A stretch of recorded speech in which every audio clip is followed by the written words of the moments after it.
ហើយពាក្យតាក់ទងជាមួយនឹងពាក្យថា kit បាទពាក្យទី1យើងអានថា kit បួក kit បួកបាទពាក្យ kit បួកនឹងមានន័យថាគិតវិជ្ជមានយើងតែងគិត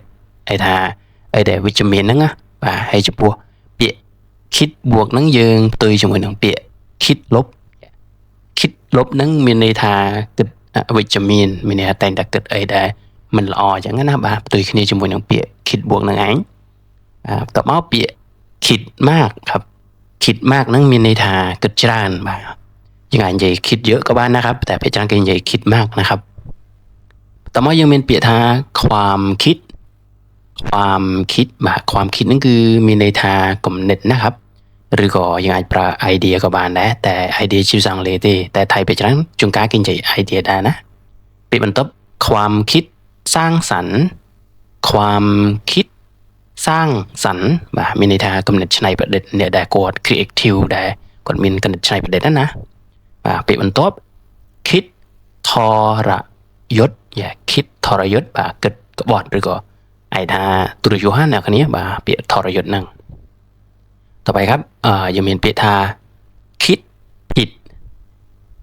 ผิดបាទคิดผิดហ្នឹងគឺមានន័យថាគិតខុសបាទអ្នកគ្នាហើយចំពោះពាក្យคิดผิดហ្នឹងយើងផ្ទុយជាមួយនឹងពាក្យคิดถูกបាទคิดถูกហ្នឹងគឺគិតត្រូវបាទពាក្យពីរហ្នឹងផ្ទុយគ្នាបន្ទាប់មកយើងមានពាក្យสมรู้ร่วมคิดสม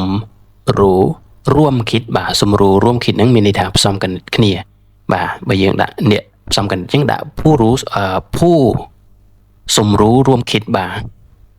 បន្ទាប់ความคิดเห็นមានន័យថាមតិយោបល់បាទអង់គ្លេសគេហៅ comment ណាតោះមកយើងមានពាក្យคิด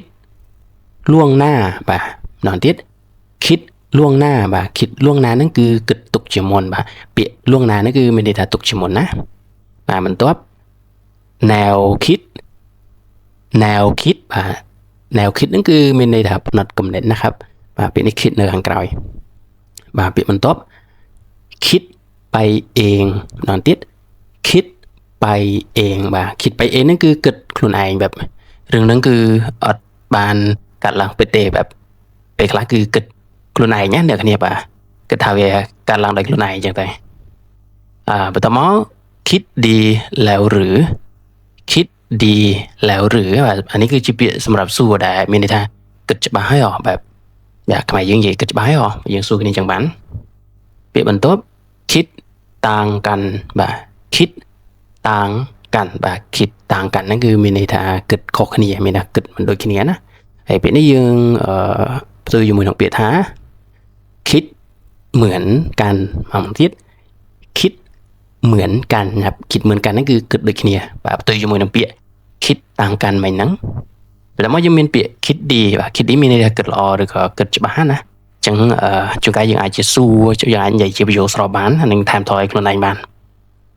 បាទបន្ទាប់មកយើងមានពាក្យคิดไม่ออกนะครับคิดไม่ออกนั่นคือមានន័យថាគិតអត់ចេញហើយពេលនេះយើងប្រែត្រង់តួទេបាទคิดไม่ออกนะครับហើយពាក្យចុងក្រោយយើងមានពាក្យថាคิดยังไงម្ដងទៀតคิดยังไงបាទคิดยังไงហ្នឹងគឺមានន័យថាគិតយ៉ាងម៉េចណាបើសិនជាយើងចង់និយាយថាគិតមិនទៅបាទក្នុងសាស្ត្រថៃយើងនិយាយថាคิดยังไงดีបាទคิดยังไงดีជួនកាលគេនិយាយเอายังไงดีអញ្ចឹងទៅវាប្រហែលគ្នាទេអត្ថន័យមានន័យថាគិតមិនទៅអញ្ចឹងណាអ្នកគ្នាបាទចំពោះពាក្យ kit យើងមាន20ពាក្យប៉ុណ្្នឹងហើយបើសិនជាណាគេមានពាក្យតែទាក់ទងនឹង kit ទៀតបាទអាច comment សួរខ្ញុំនៅខាងក្រោមបានហើយអរគុណសម្រាប់ការទស្សនាវីដេអូខ្ញុំរហូតដល់ចប់ខอบคุณครับสวัสดีครับ